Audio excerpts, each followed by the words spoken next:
Olá a todos, sejam bem-vindos a mais um programa Bíblia Aberta, aqui na Rede Novo Tempo e na RCS e também nas igrejas adventistas portuguesas. Nós estamos a aproximar-nos mesmo já da reta final, entrando agora no último mês deste trimestre, segundo de 2023, sobre o estudo de Apocalipse 14, das três mensagens cósmicas.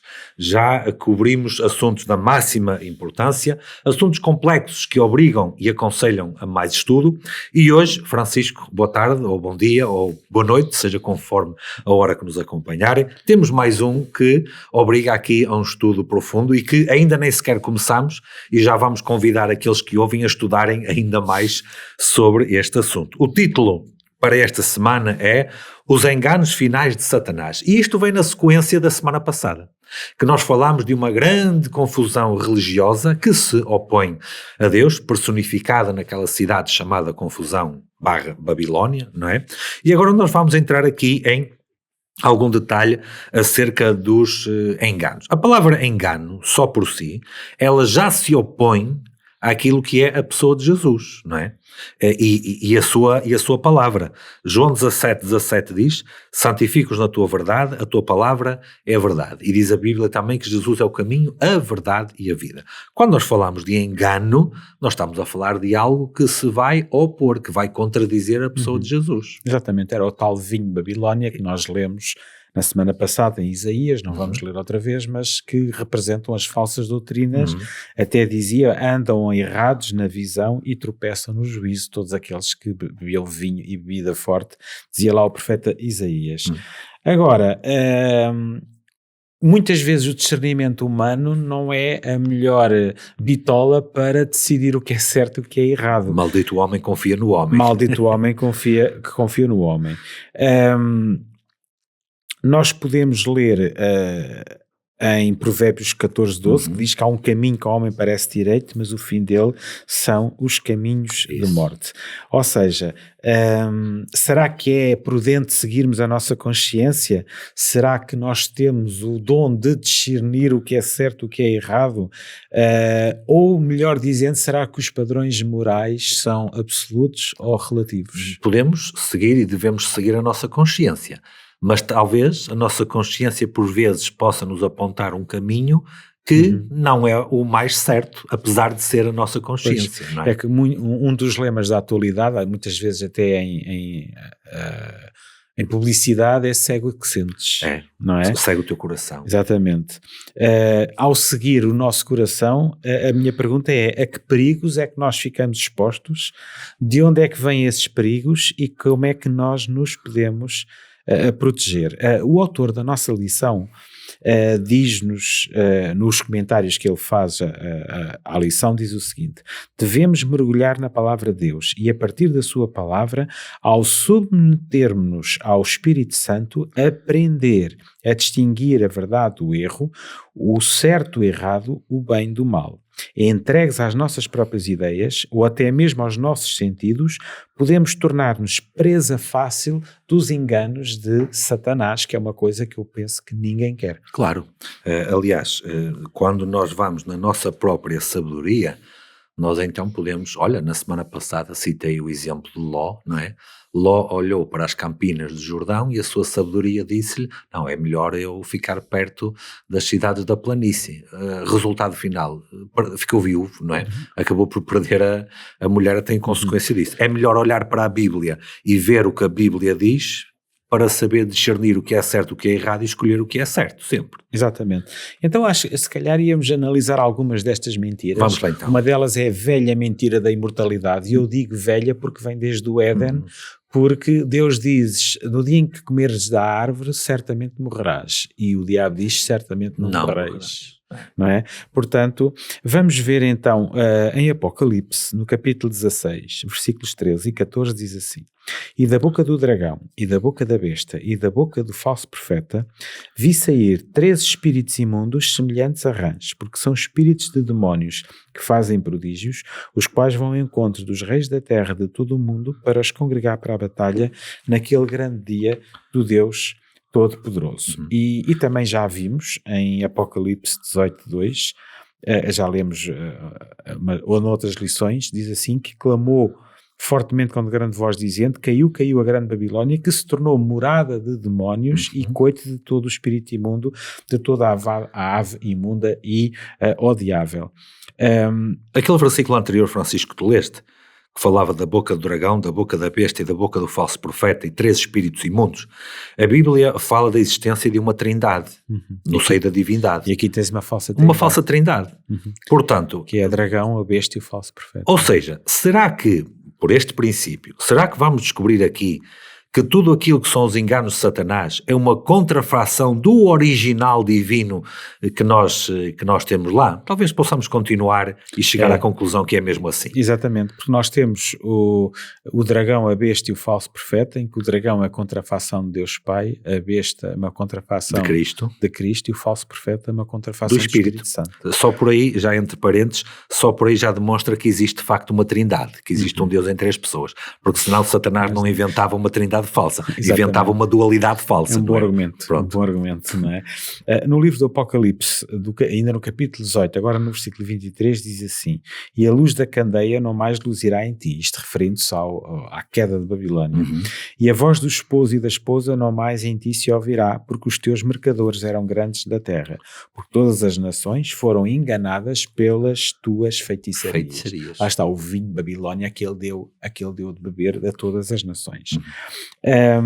Então vamos ver, por exemplo, olhem, em João 5, 28 e 29 diz assim: e não vos maravilheis disto, porque vem a hora em que todos os que estão nos sepulcros ouvirão a sua voz. Então em que local estão os mortos quando ouvem a voz de Deus? Estão no cemitério. E os que fizerem o bem sairão para a ressurreição da vida, ou seja, a esperança é a ressurreição, não a alma ir para um lugar A, B ou C. E os que fizerem o mal para a ressurreição da condenação. Então temos aqui 2 ressurreições, portanto a ressurreição da vida e a ressurreição da condenação. Primeiro aos Tessalonicenses 4, 16 e 18 diz assim: porque o mesmo Senhor descerá do céu com alarido, e está-se a referir à segunda vinda de Cristo, como é óbvio, e com voz de arcanjo e com a trombeta de Deus, e os que morreram em Cristo ressuscitarão primeiro, ou seja... Quer dizer que estão mortos. Exatamente, ou seja, destas 2 ressurreições referidas em João 5, há aquela ressurreição para os que morreram em Cristo, que vão ressuscitar primeiro.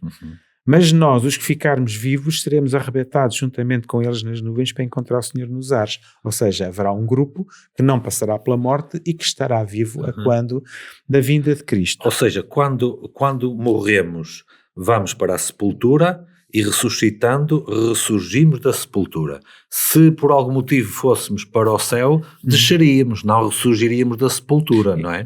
E depois o texto ainda diz mais, diz: e assim estaremos sempre com o Senhor, ou seja... Quer dizer que ainda não estávamos até aí. Exatamente, ou seja, só poderemos estar sempre com o Senhor a partir do momento da segunda vinda e da ressurreição. E não no momento da morte. Ou seja, o tempo decorrido entre a morte e a ressurreição é um tempo de... esquecimento. De perfeita inconsciência, não é?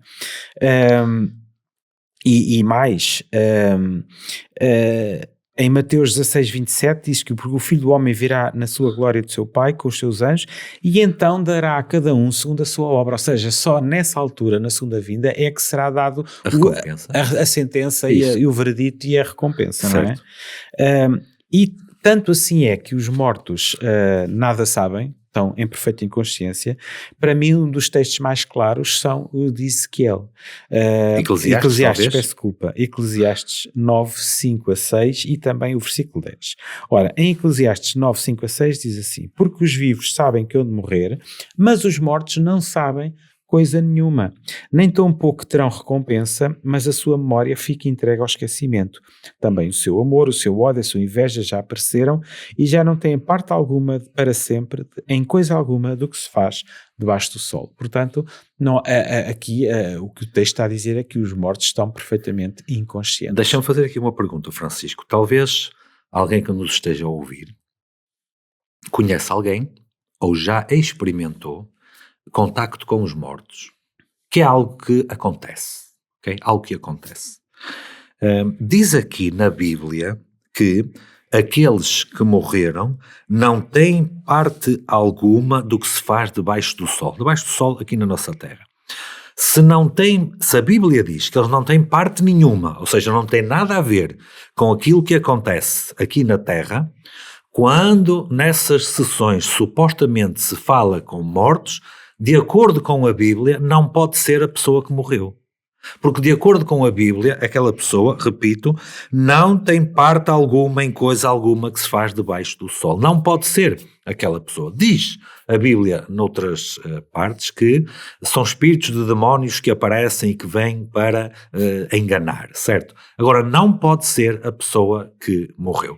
Talvez, é a minha sugestão, talvez este seja um dos principais, um dos maiores enganos que Satanás tem, e dizes muito bem, não é novo. No tempo da Bíblia, Saul caiu neste erro, neste engano, mas hoje nós temos milhares e milhões de pessoas que caem exatamente neste erro aqui. Não é por acaso que o próprio texto bíblico lá do Apocalipse 18 também diz que são espíritos de demónios que fazem prodígios. Prodígios. Sabes que eu uma vez à distância assisti a uma cena destas e é um engano terrível. Aquilo deixa pouca margem para a pessoa duvidar, porque bate tudo tão certo.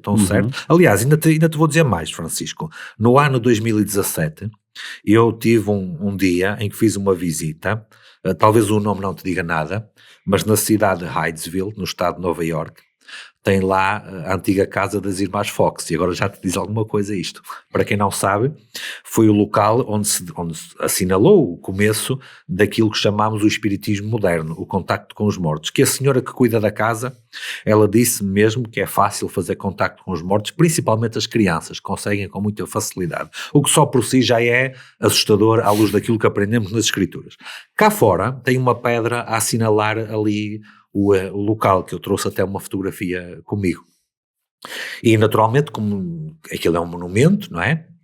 Assinala o início do espiritismo moderno, é assim que diz lá. E depois em letras garrafais diz, não há mortos, não existe morte.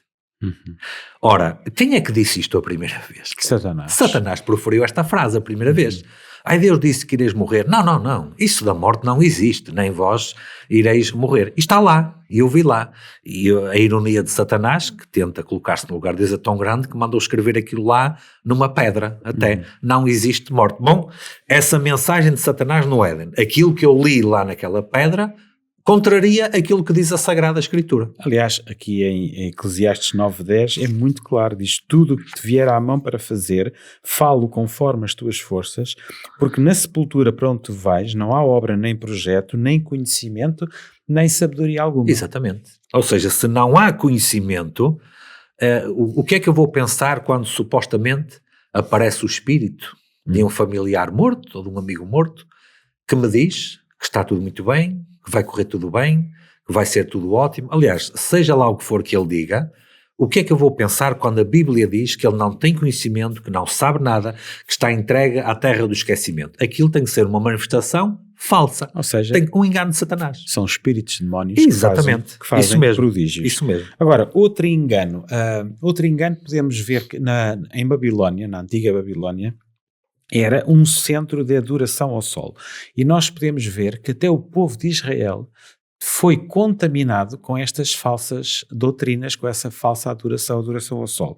É uma questão de lermos em Ezequiel capítulo 8, vamos ler, Ezequiel 8:16 diz assim: e levou-me para o átrio interior da casa do Senhor, portanto está a falar do templo de Jerusalém, e eis que estavam à entrada do templo do Senhor, entre o pórtico e o altar, cerca de 25 homens com as costas para o templo do Senhor, com os rostos postos no oriente, e eles adoravam o sol virados para o oriente. Entre o pórtico e o altar é os sacerdotes que ocupavam este lugar, que está aqui, de acordo com Joel, não é? Exatamente. E, portanto, é interessante que a porta do templo, a entrada do templo, estava virada para o oriente e para o nascer do sol, e o lugar santíssimo ficava ao fundo ou para o ocidente. Nas igrejas católicas mais antigas, as modernas não sei se terão esse cuidado, mas estão viradas com o altar para o oriente, exatamente no sentido inverso do povo de Israel. E se fores, não vamos lá, mas se fores a continuar a ler este capítulo, vais ver que além do culto ao sol, faziam veneração de mortos também. E eu pergunto hoje qual é a religião no âmbito do cristianismo que faz estas duas coisas, o culto ao sol e a veneração dos mortos. Exato. E mais, no segundo livro dos Reis, capítulo 23, no versículo 5, diz assim: também destituiu os sacerdotes que os reis de Judá estabeleceram para incensarem sobre os altos nas cidades de Judá, ao redor de Jerusalém, como também os que incensavam a Baal, ao Sol, à Lua e aos mais planetas e a todo o exército dos céus. O incensar, isto normalmente é associado a levantar o fundo do incenso com orações. Prestar culto, exatamente, prestar culto. E é interessante que cada dia da semana é dedicado a um astro. De acordo com um site que eu consultei de astrologia, diz que a semana planetária a semana planetária é diferente da nossa, porque nós dizemos domingo, segunda-feira, terça-feira, quarta, terça, sábado. Noutros países, cada dia da semana tem, no espanhol, no inglês, no francês, cada dia da semana tem o nome de um planeta.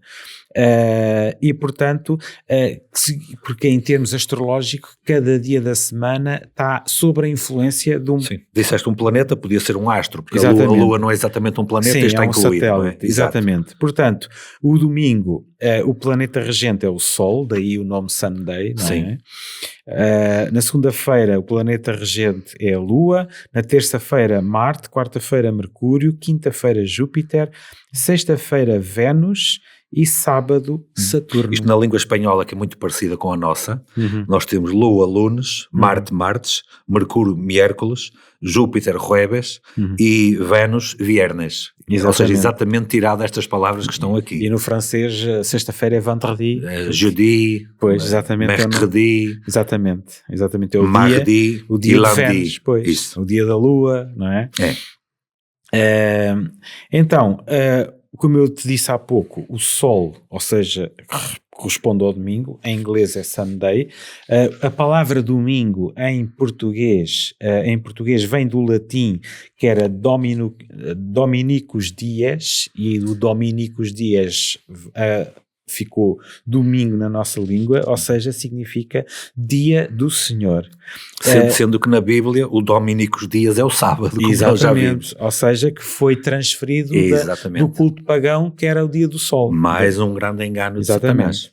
E, portanto, a descrição de Ezequiel relativamente à adoração solar por parte do povo vem associada, então, à crescente apostasia que levou o povo ao cativeiro babilónico. Face a este panorama, houve necessidade de assinalar aqueles que suspiravam e gemiam por causa das abominações que se cometiam no meio do povo de Israel. Talvez possamos ler Ezequiel para perceber isso. Vamos ler 11 versículos. Vamos ler 11 versículos, Ezequiel 9, de 1 ao 11, e vamos ver exatamente, para termos ideia deste panorama. Então diz assim, Ezequiel 9, 1 ao 11. Então me gritou aos ouvidos com grande voz, dizendo: fazeis chegar os intendentes da cidade, cada um com as suas armas destruidoras na mão. E eis que vinham 6 homens a caminho da porta alta que olha para o norte, e cada um com as suas armas destruidoras na mão, e entre eles um homem vestido de linho, com um tinteiro de escrivão à sua cinta, e entraram e se puseram junto ao altar de bronze. E a glória do Deus de Israel se levantou do querubim sobre o qual estava, estamos a falar do Shekinah, até à entrada da casa, e clamou ao homem vestido de linho que tinha o tinteiro de escrivão à sua cinta.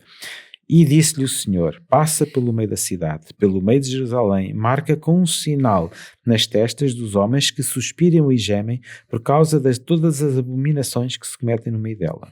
E aos outros disse, ouvindo eu: passai pela cidade após ele e feri. Não poupe o vosso olho, nem vos compadeçais. Matai velhos, mancebos, virgens, meninos, mulheres, até exterminá-los.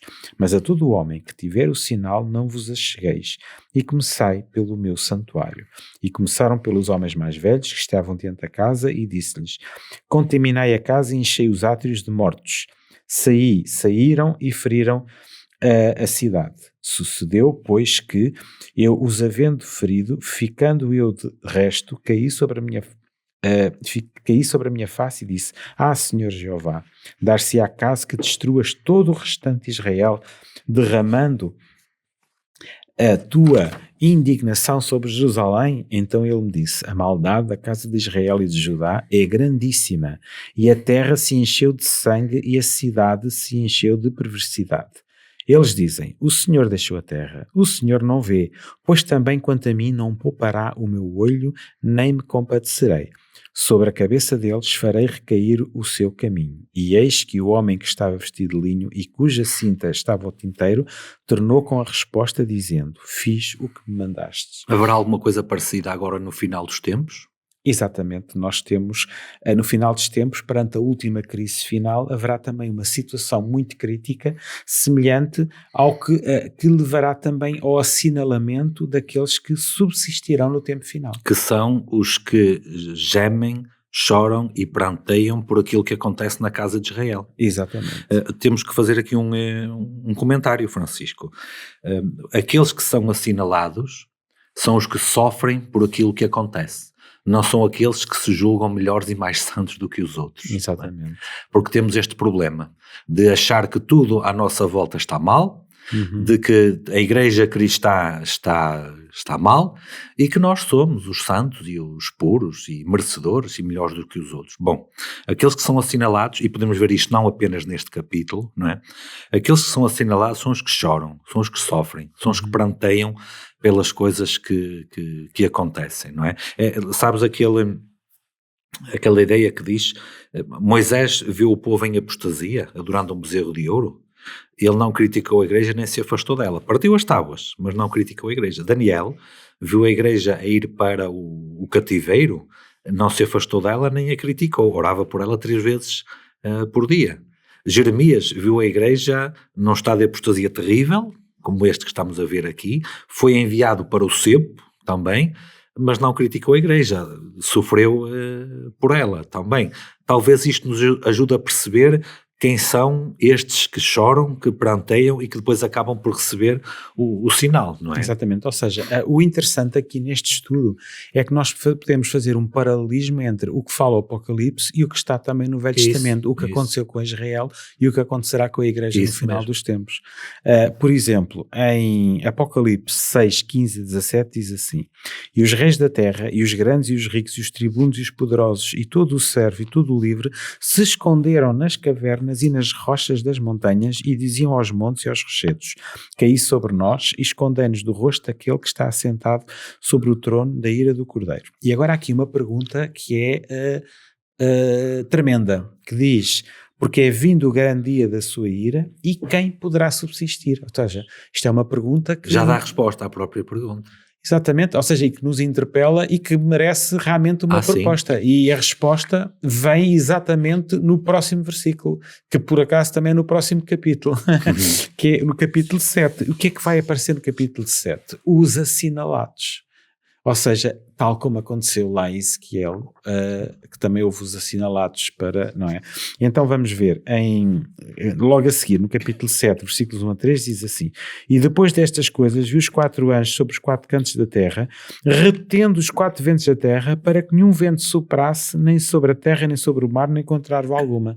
Então, há aqui uma espera, não é? Os ventos vão ter que soprar, mas estão retidos por algum motivo. E qual é o motivo?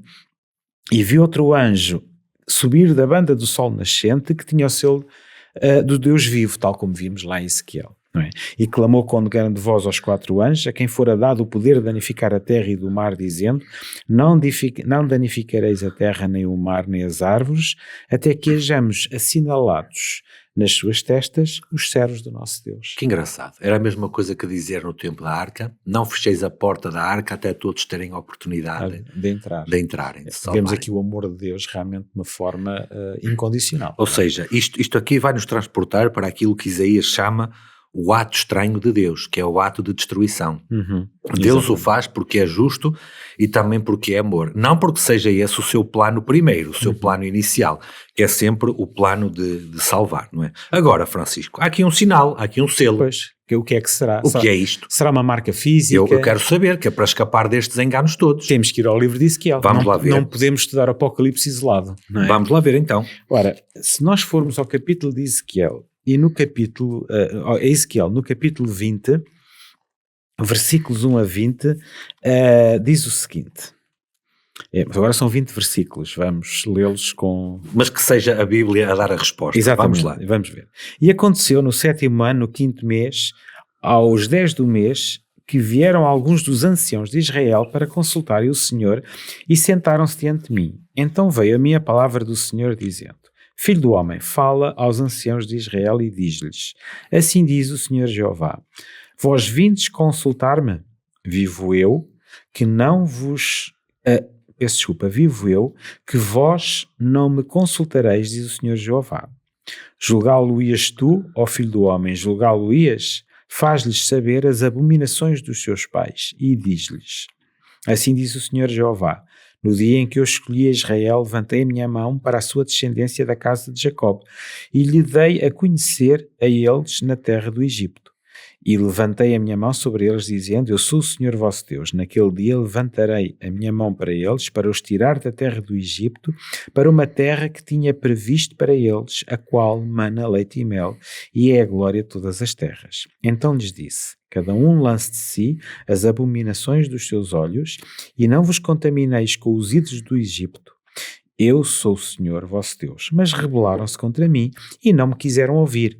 Ninguém lançava de si as abominações dos seus nem deixava os ídolos do Egito. Ou seja, Deus quis libertar o povo, quis tirá-los fisicamente do Egito e quis também que eles não trouxessem a cultura egípcia, mas não foi exatamente isto que aconteceu, não é? Mal agradecidos, podemos dizer. Deus está-se, no fundo, a lamentar aqui, exatamente. Não é?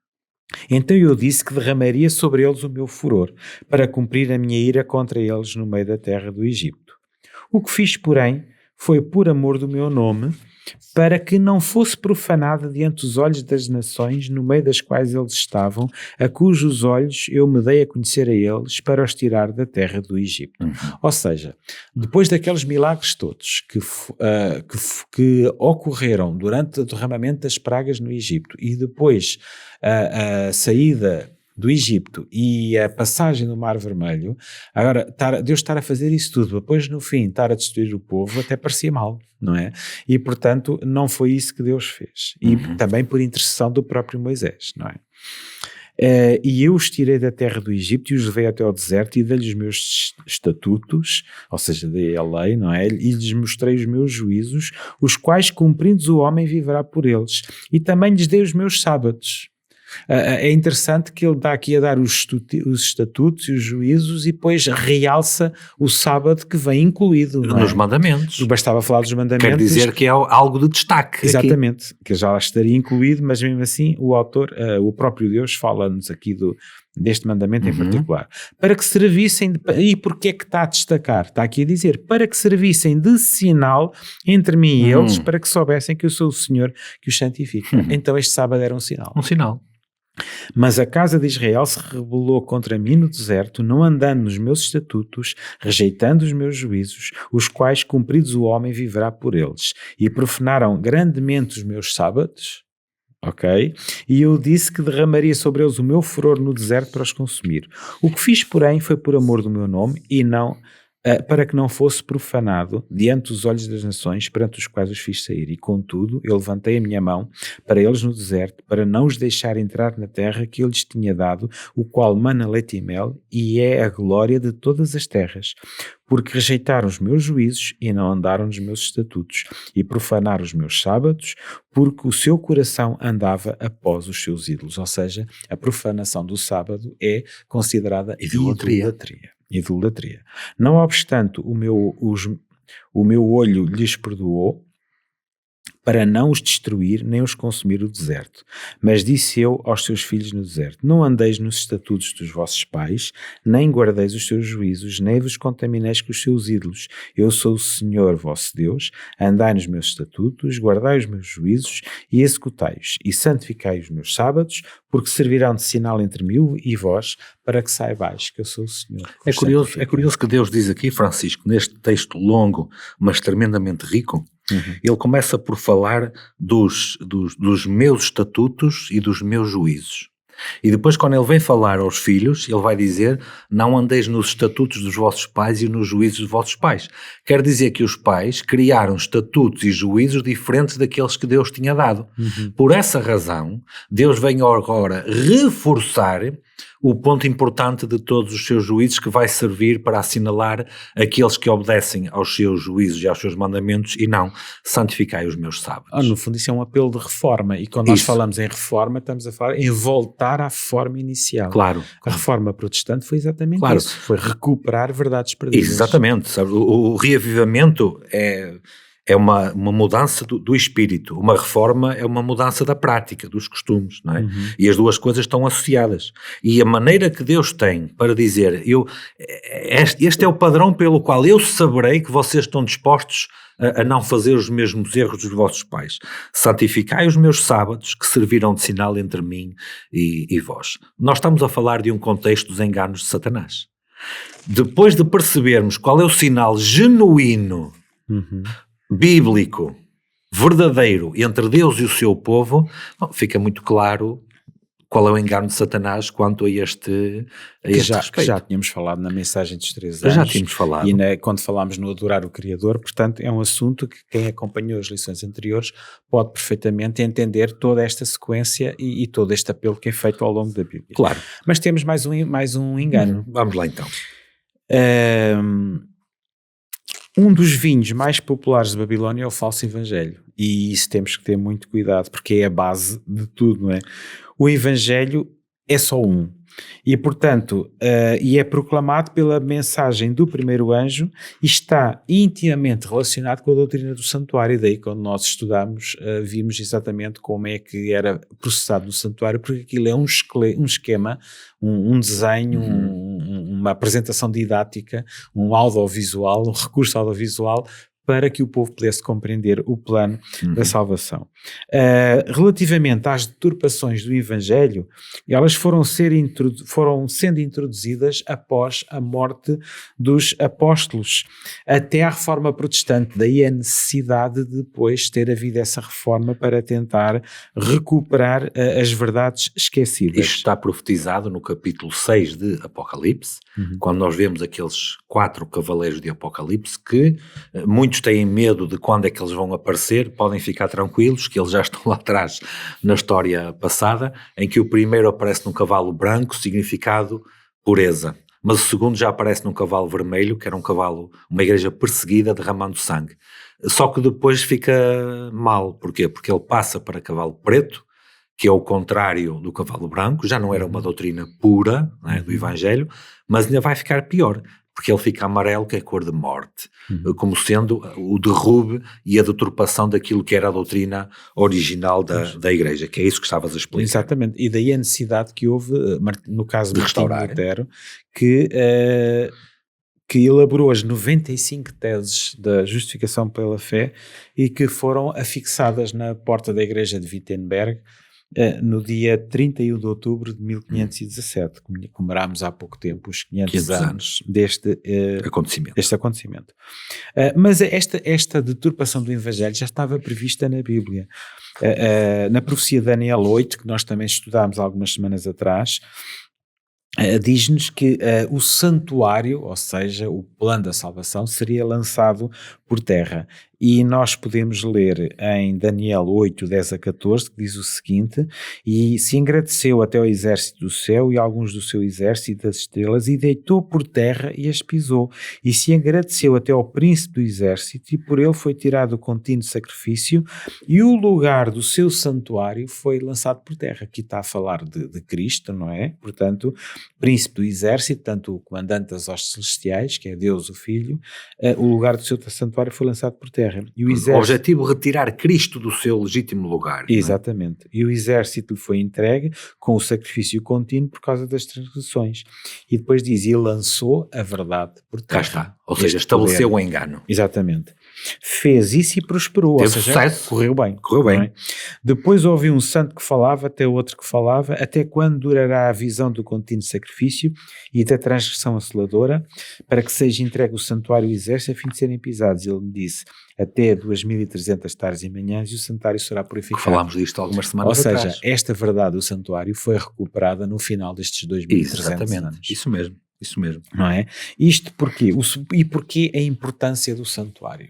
Porque o caminho para a salvação, para a redenção do homem, está justamente no percurso que se faz no santuário. Não é por acaso que no Salmo 77:13 diz que 77:13, o teu caminho, ó Deus, está no santuário, e que Deus é tão grande como o nosso Deus. E não é só este salmo que fala disto.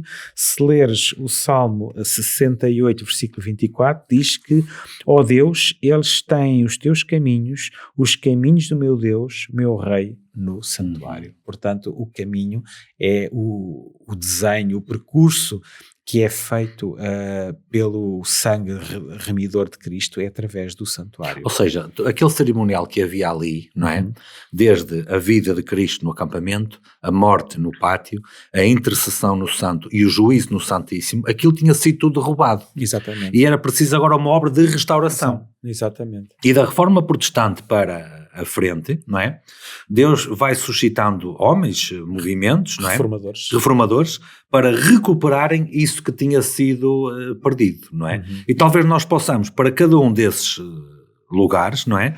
Se calhar começando aqui pelo pátio, perceber a restauração que aconteceu, não é? No pátio, o que é que acontece ali? Cristo morreu a favor dos pecados dos homens, não é?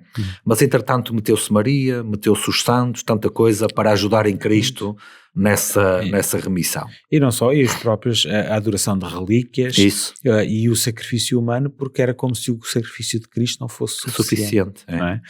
E portanto, é como tu dizias, iniciou-se então a restauração do santuário, com Martinho Lutero e João Calvino recuperaram o altar do sacrifício. Portanto, o sacrifício o homem não tinha que fazer nada para ser remido, não é? Já estava tudo preparado. E eles compreenderam, após um estudo aprofundado das Escrituras, portanto, então, que este sacrifício era todo suficiente para cobrir os pecados da humanidade.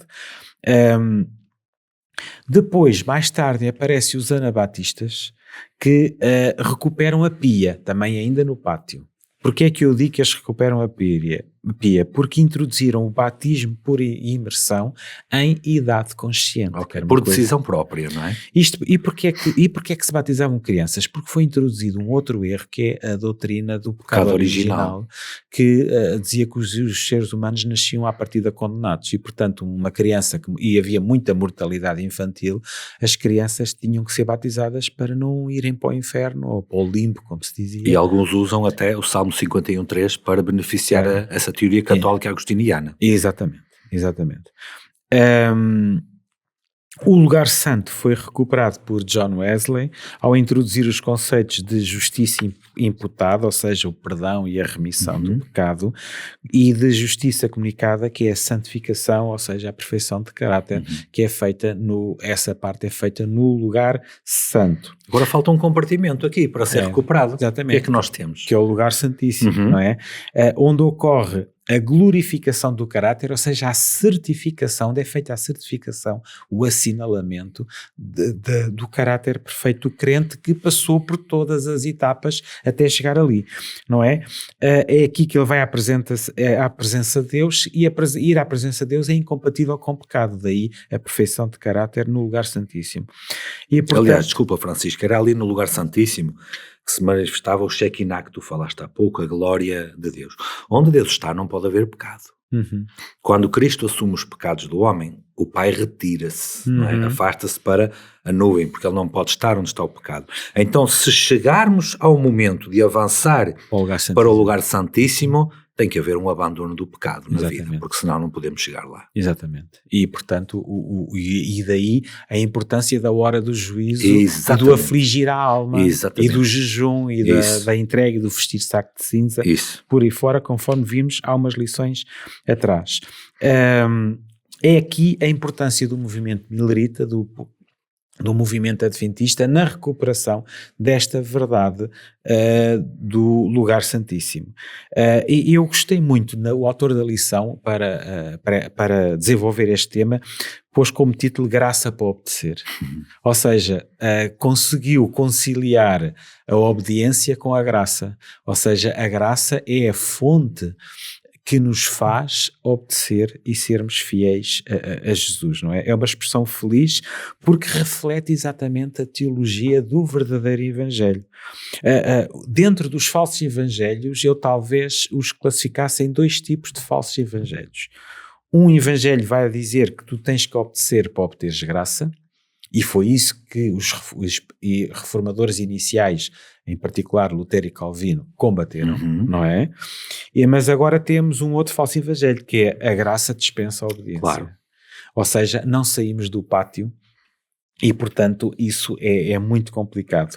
Portanto, esta graça dispensa a obediência é talvez dentro de uma perspectiva pós-moderna do politicamente correto que já inundou algumas correntes teológicas cristãs. Ou seja, Francisco, obedecer para obter a graça é entrar pelo santuário, pelo Santíssimo e sair pelo pátio. Não dá. Pois não. A graça que dispensa a obediência é chegar ao pátio e ficar ali, sem avançar para dentro da tenda.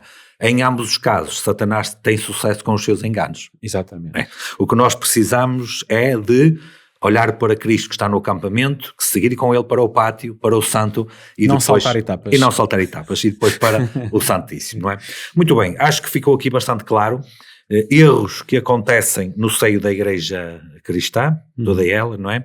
E que nos permite perceber qual é o caminho certo para estar onde Cristo está, que é, no fundo, aquilo que mais nos interessa. Muito bem, nós terminamos por aqui o estudo desta semana, convidamos todos a estudarem ainda mais, já o dissemos, continuaremos a dizer estes assuntos. Pela nossa parte, nos encontraremos na próxima semana para depois então entrarmos na reta final dos 3 últimos estudos deste trimestre. Desejamos para todos as maiores bênçãos de Deus.